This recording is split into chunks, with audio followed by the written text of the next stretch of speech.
présente, je suis de nouveau avec Marie. Bonjour. Tu étais éducatrice PJJ, protection judiciaire de la jeunesse.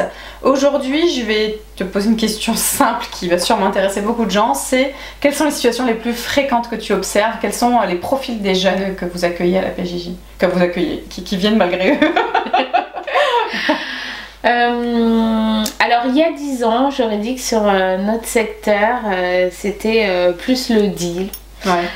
Aujourd'hui, quand même, on va retrouver du deal, beaucoup.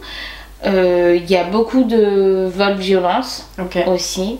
On va avoir aussi beaucoup d'affaires autour des violences sexuelles. Ouais, ça. Donc les viols... contrairement à ce que pense l'opinion publique, ça va pas être les tournantes dans les cannes de la cité. Hein, les journalistes adorent nous faire passer. C'est ça, mais ça... oui, exactement. Ça existe, mais c'est pas la majorité des situations. On est bien d'accord, ça existe. Mais nous, la majorité des affaires de viol qu'on a sont quand même des viols intrafamiliaux. Avec de l'inceste? Oui, inceste. Viol conjugal. Parce qu'il y a des jeunes qui sont en couple et qui sont quand même violés par leur partenaire. Oui, ça existe. Alors j'en ai encore jamais pris en charge, mais c'est mon quotidien. Donc peut-être sur d'autres secteurs, effectivement. On va aussi beaucoup avoir pardon. Non, t'inquiète pas. On va aussi avoir beaucoup plus fréquemment des affaires en bande organisée, ce qui concerne les cambriolages, les vols de voitures, sur des modèles bien spécifiques. D'accord. Voilà. Est-ce qu'il y a la prostitution qui est mise aussi en avant ou très peu? Qu'est-ce que tu observes de ce côté-là au niveau pénal? Parce que... Alors...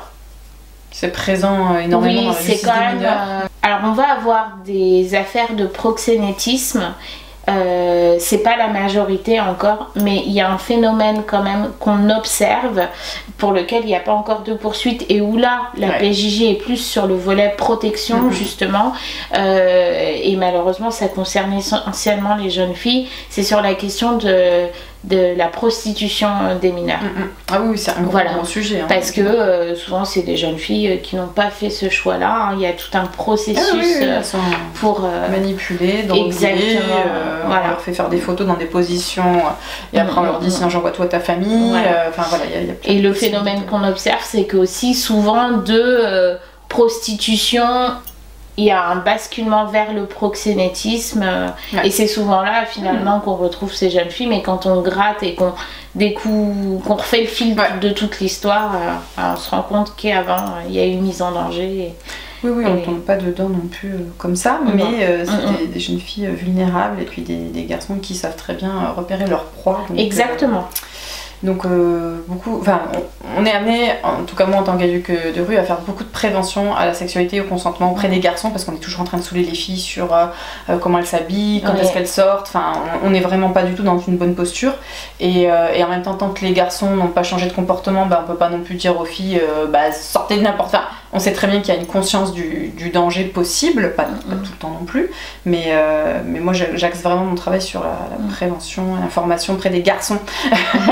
Il y a du travail, Et c'est pour ça que là, tout le travail partenarial avec les partenaires qui sont vraiment spécialisés dans ce domaine-là est important.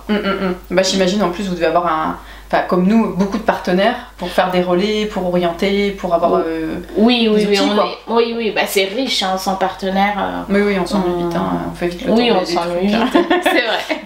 C'est surtout pour les jeunes, l'ennui est mal le mot.